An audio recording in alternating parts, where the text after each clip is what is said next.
Hello friends, welcome to Marathi story diary official YouTube channel. मागच्या भागात आपण पुनर्विवाह भाग 16 बघितलेला।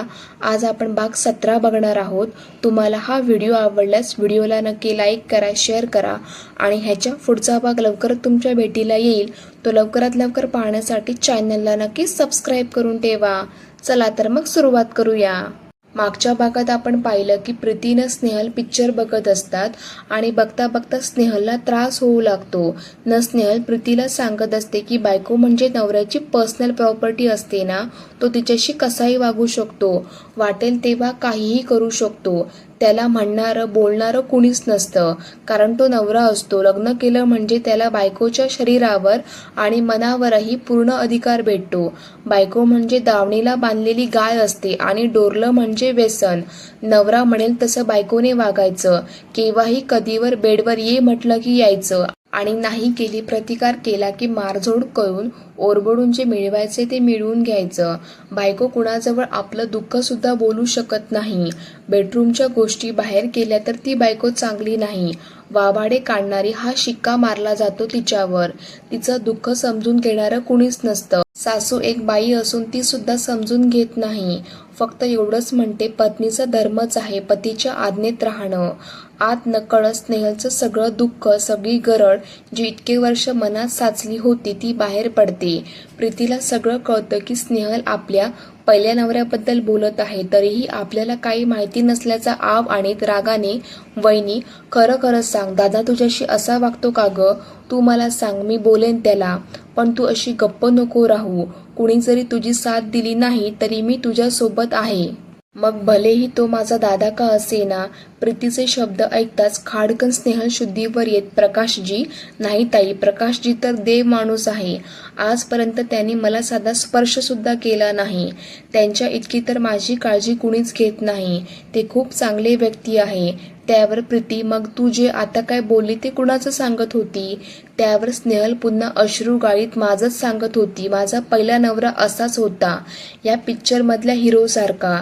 जसा त्याने आपल्या बायकोला मेणबत्तीचे चटके दिले ना, तसा माझा नवराही नको त्या जागेवर मला चटके द्यायचा।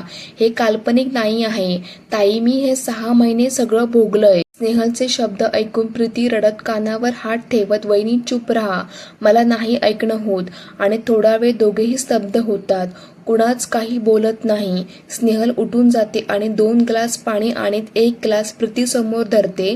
प्रीती चुपचाप ते पाणी पिऊन स्वतःला शांत करीत, वहिनी तुझा पास्ट खूप भयानक होता, पण चांगली गोष्ट आहे की आज तू माझ्या दादाची बायको आहे आणि माझा दादा तुझ्यावर खूप प्रेम करतो।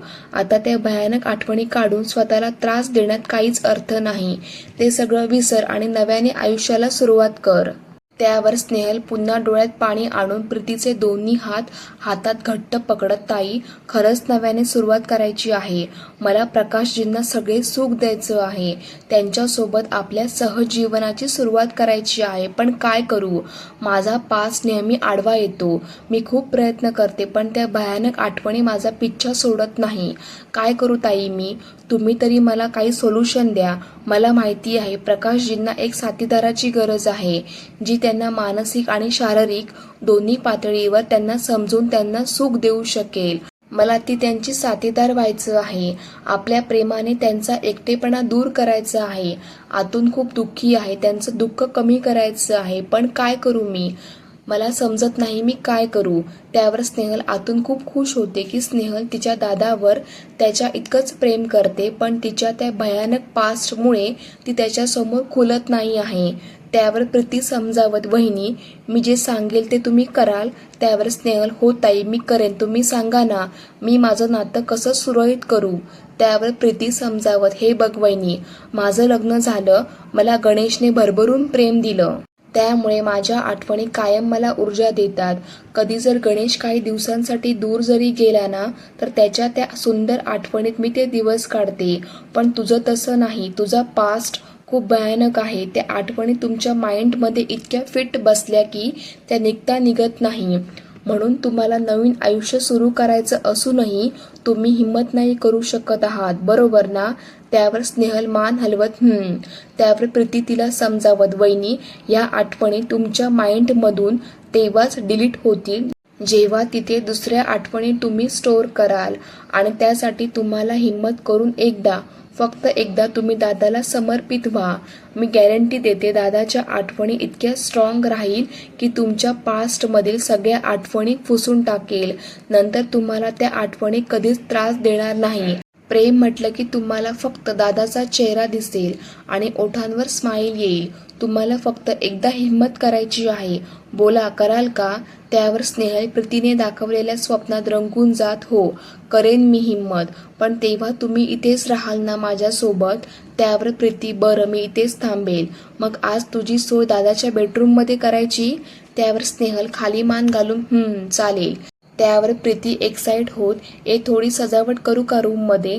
त्यावर स्नेहल घाईघाईने, नाही ताई, ते चांगलं नाही वाटणार. पिऊ आहे, श्रियान आहे आणि पूजा पण आहे. मला नाही आवडणार. मुलांनी विचारलं तर काय सांगणार? त्यावर प्रीती विचार करीत, हो बरोबर आहे तुझं. बरं मी काहीच करीत नाही. दादा आला की बोलते. रात्री स्वयंपाक आणि सगळे काम करून स्नेहल आणि प्रीती प्रकाशची वाट बघत असतात. पण प्रकाश अजूनही यायचा असतो. शेवटी खूप लेट होताना बघून स्नेहल सगळ्यांना जेवायला देते. सगळे झोपायलाही निघून जातात. रात्रीचे 11 वाजता प्रकाश येतो. त्यावर प्रीती तक्रार करीत चिडून, दादा किती उशीर रे? ही काय वेळ आहे यायची? मी किती वेळची तुझी वाट बघत आहे. त्यावर प्रकाश थकलेल्या आवाजात, सॉरी प्रीती, अगं ऑडिट सुरू आहे त्यामुळे उठताच येत नाही आणि बाकी सगळं काम होता होता इतका लेट झालाय, काय करू? आणि प्रकाश स्नेहलकडे बघत, स्नेहल प्लीज लवकर ताट वाढ, मला भूक लागली आहे आणि झोपही येत आहे, खूप थकलो आज. स्नेहल तिघांचे ताट वाढते. ते बघून प्रकाश आश्चर्याने, हे काय तुम्ही पण जेवायचे आहात? स्नेहल, तुला कितीदा सांगितलं, मला लेट होत असेल तर तू जेवून घेत जा. आज तुझ्यासोबत तू प्रीतीला पण थांबवलं. त्यावर प्रीती, दादा तिला काही म्हणू नको, ती म्हणाली की जेवून घ्या, पण मीच थांबले तिच्यासोबत आणि तिघेही जेवायला बसतात. प्रीती हळू स्नेहलकडे बघून डोळ्यांच्या इशाऱ्याने, कसं करायचं? स्नेहल पण इशाऱ्याने, आज हे खूप थकले आहे, तुम्ही काही बोलू नका, उद्या बघू. प्रीतीला पण पटते. ती पापण्या बंद करीत ठीक आहे म्हणते. दुसऱ्या दिवशी कुणी नाही बघून प्रीती स्नेहलला बाहेर अंगणात घेऊन जाते. दोघेही पेरूच्या झाडाखाली बसतात आणि स्नेहल प्रीतीला, ताई थोडं वेळ घेऊ द्या. हे असं मध्येच प्रकाशजींना पण थोडा वेळ द्यावा लागेल ना, असं अचानक म्हटलं तर ते कसे रिॲक्ट करतील? त्यावर प्रीती, मी पण रात्री तोच विचार केला, हे लगेच असं अचानक बरं नाही दिसत. काल मला एक आयडिया सुचली, पण तू तुझं सांग, कन्फर्म आहे ना? ऐन तू घाबरून माघार तर घेशील नाही ना? त्यावर स्नेहल, नाही ताई, मी रात्री पण या गोष्टीचा खूप विचार केला आणि मला पटलं की मला फक्त एकदाच हिम्मत करायची आहे. मी प्रकाशजींच्या सुखासाठी तयार आहे. त्यावेळी प्रीती, वहिनी, यात फक्त दादाचं नाही तर तुझं आणि पिऊचं पण सुख आहे. तुम्ही जर एक झाले तर पिऊची पण फॅमिली पूर्ण होईल ना? त्यावर स्नेहल, तुमची आयडिया काय आहे? त्यावर प्रीती हसत, अगं 15 दिवसांनी दादाचा बर्थडे येत आहे, तर मी म्हटलं त्या निमित्ताने तुम्ही कुठेतरी दूर फिरायला जा आणि तिथे फक्त तुम्ही दोघेच असाल, तेव्हा दादाचं गिफ्ट म्हणून तू. कशी वाटली आयडिया? त्यावर स्नेहल खुश होत, काय खरंच प्रकाशजींचा बर्थडे आहे? त्यावर प्रीती मान हलवत, मग जाणार ना दादासोबत बाहेर फिरायला? त्यावर स्नेहल लाजून मान खाली घालीत होकार भरते.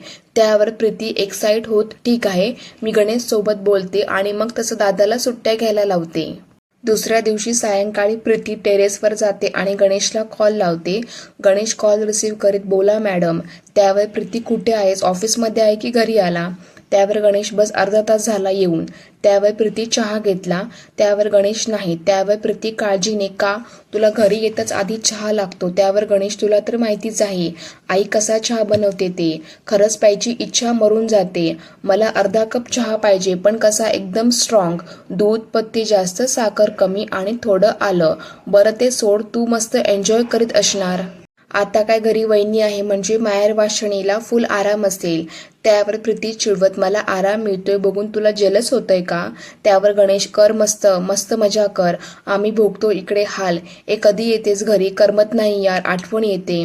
त्यावर प्रीती हसत, 2च दिवसात आठवण आली, असे तर खूप म्हणत असता, आमचे एवढे नशीब कुठे, बायको 15 दिवसांसाठी माहेरी जाईल वगैरे वगैरे. त्यावर गणेश, अगं तशी म्हण आहे, एवढं सिरियसली नाही घ्यायचं. त्यावर प्रीती अच्छा जी शेकली म्हणजे बायको आठवते ना. त्यावर गणेश ते सगळं सोड आणि लवकर घरी घे, खूप झालं पाहून पण. त्यावर प्रीती अरे ऐक तर मी तुला एक गुड न्यूज देण्यासाठी फोन केला. त्यावर गणेश उत्सुकतेने कुठली न्यूज, तू उद्या घरी येत आहे. त्यावर प्रीती वैतागून येते रे बाबा, आधी मी काय म्हणते ते ऐक.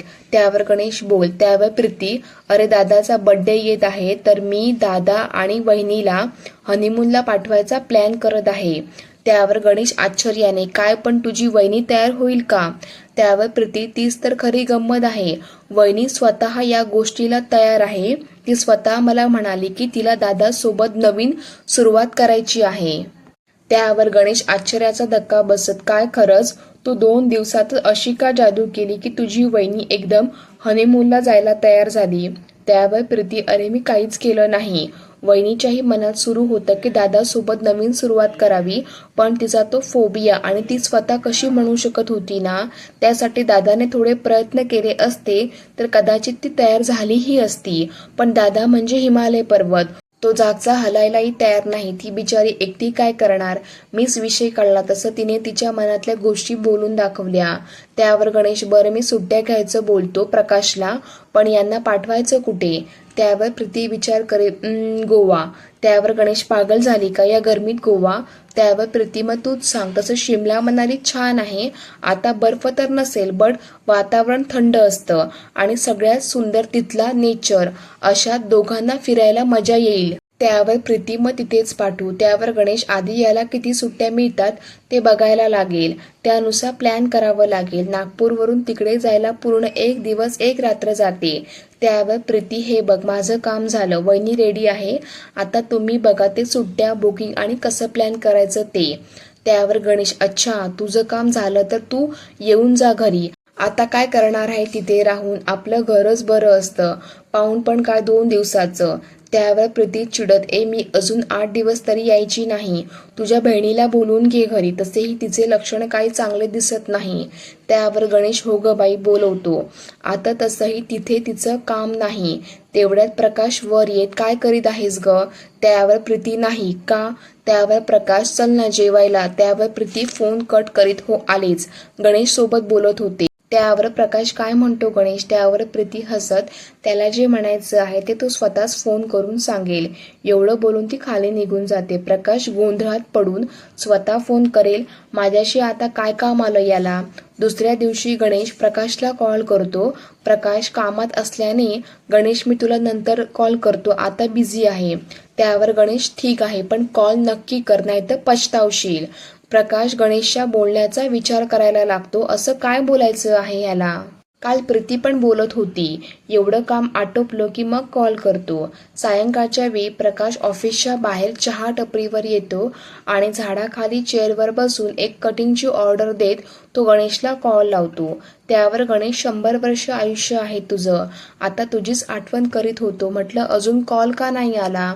त्यावर गणेश काही नाही रे बिझी होतो जरा, आता फ्री झालो म्हणून कॉल केला, काही खास काम होतं का. त्यावर गणेश मस्करीच्या मूडमध्ये हो खासच आहे, म्हणून काही प्लॅन करायचं आहे, आमच्या सालेसाहेबांचा बर्थडे आहे.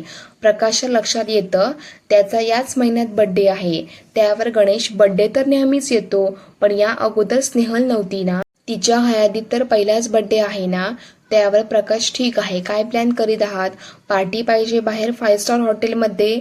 त्यावर गणेश अजिबात नाही. त्यावर प्रकाश आश्चर्याने मग. त्यावर गणेश तू 8 दिवसाच्या सुट्ट्या घे, तू आणि स्नेहल दोघेही बाहेर फिरायला जा, म्हणजे हनीमूनला. प्रकाशला हनीमून या नावानेच एक जोरदार फटका बसतो की क्लासमधला चहा त्याच्या हातावर सांडतो. तसा प्रकाश चिडून गणेश काय बोलत आहे तू, तुला वेडबीड लागलं आहे का.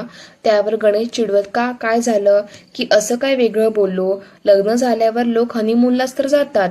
त्यावर प्रकाश गणेशला आज खूप काम झालं बाबा आणि माझा मजाकीचा अजिबात मूड नाही, तुला महत्वाचं काही बोलायचं असेल तर बोल नाहीतर ठेव फोन.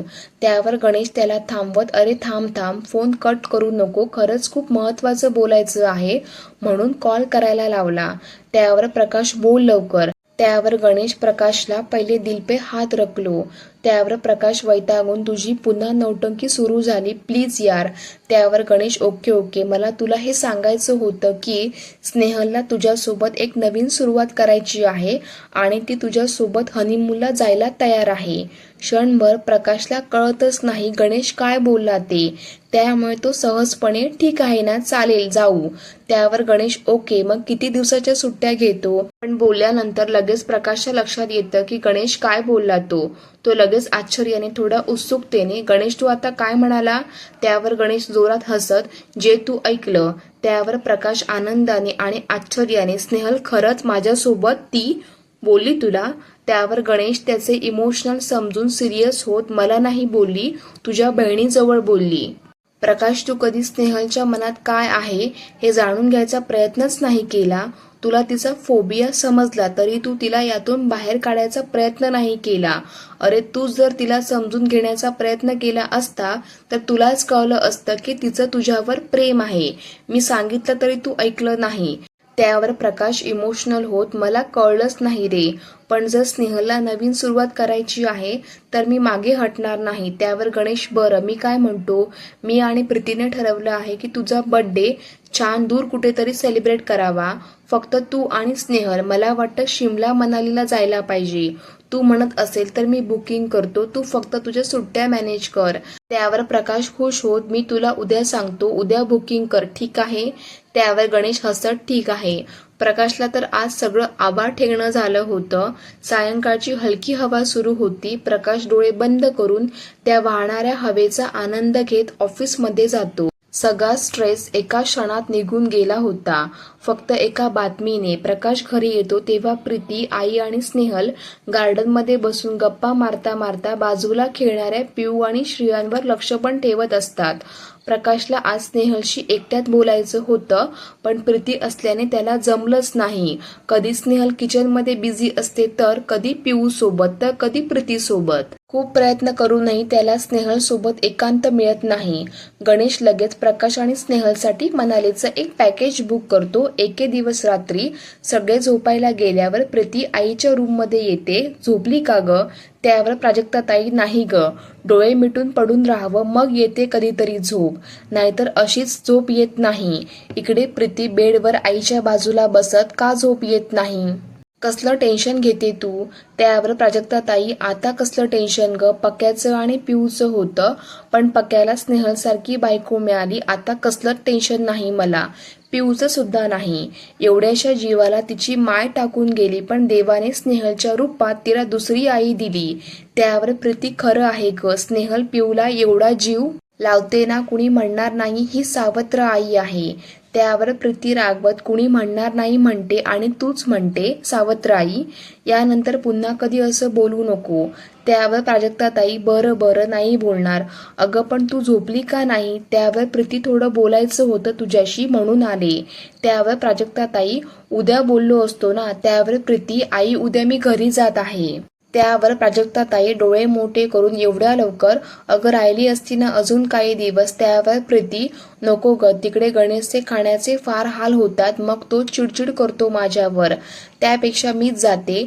त्यावर प्राजक्ताताई बरं बाई आता मी काय बोलणार. हो पण तुझ्या त्या नंदेलाही घेऊन जा, ती बया आता माझ्या घरात नको, नाहीतर माझ्याच घरात महाभारत व्हायचं. ते तर स्नेहल समजदार आहे म्हणून, नाहीतर ती सटवी असती तर 2च दिवसात मोठा तमाशा केला असता आणि तिला घराबाहेर काढलं असतं. त्यावर प्रीती रागाने तिचं नाव कशाला घेते, तिचा आणि आपला आता काही संबंध नाही आणि ती आता आपली कुणीही लागत नाही. आता माझी वहिनी फक्त स्नेहल आहे. अगं जे बोलायला आली ते राहीलच. मी म्हणत होते काही दिवसात दादाचा बर्थडे आहे तर गणेश आणि मी दादा आणि वहिनीला बाहेर फिरायला पाठवायचा प्लॅन केला आहे. बाहेर म्हणजे मनालीला. तिथे फक्त ते दोघेच जाणार आहे तर ते 4-5 दिवस तू आणि पिऊ घरी येऊन जाशील राहायला, म्हणजे तुझी आणि पिऊची गैरसोय पण होणार नाही. प्राजक्ताताई समजतात की काहीतरी गडबड आहे. त्या उत्सुकतेने हळूच काय ग प्रीती दोघेच जात आहे म्हणजे. तिला मध्येच तोडत प्रीती हो ग ती हनीमूनसाठी जात आहे. तू तू पण अशी आहेस ना. प्रीती एवढं बोलून निघून जाते आणि इकडे प्राजक्ताताई खुश होत बेडवर पडतात. दुसऱ्या दिवशी प्रीती श्रेयान आणि पूजाला घेऊन घरी जाते. रात्रीचे जेवण करून प्रकाश टेरेसवर फिरत असतो. स्नेहलचे काम आटोपले असणार का, बोलू का तिला इथे, पण काय म्हणू. जाऊ दे ना, बायको आहे, एवढं काय टेन्शन घ्यायचं. ती आली की आपोआपच बोलणं सुचेल.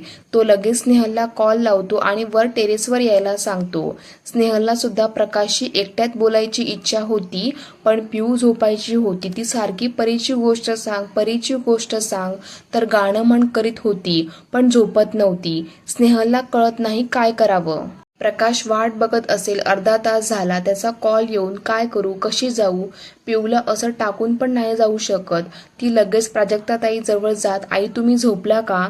त्यावर प्राजक्ताताई, नाही ग, झोपायचा प्रयत्न करीत आहे पण झोपत येत नाही. आणि आली की मध्यरात्री जाग येते, मग झोपच येत नाही. हे असंच होतं बघ.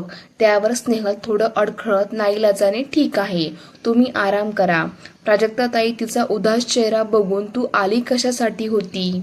काही काम होतं का. स्नेहल बोलू की नको या विचारात.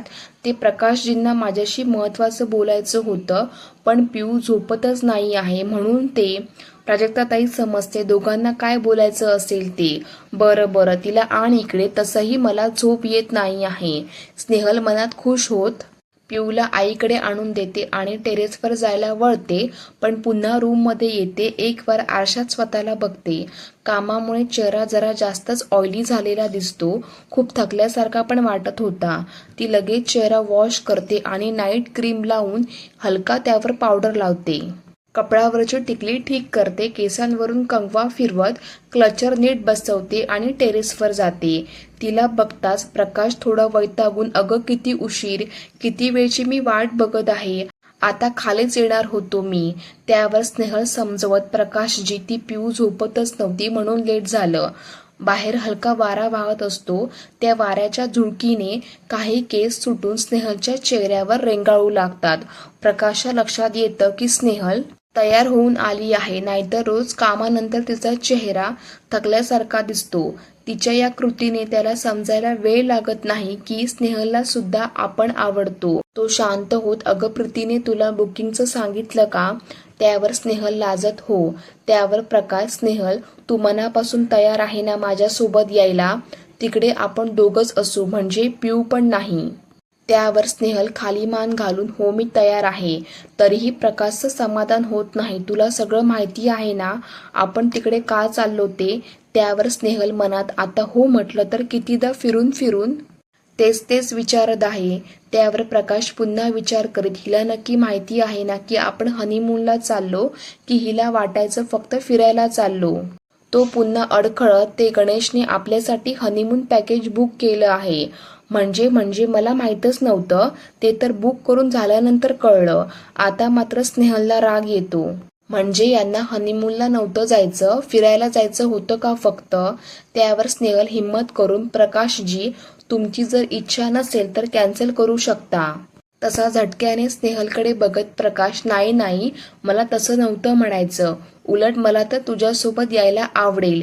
त्यावर स्नेहल मनातल्या मनात हसत, अच्छा इच्छा तर आहे, उगाच माझ्यासमोर नाटक करीत आहे.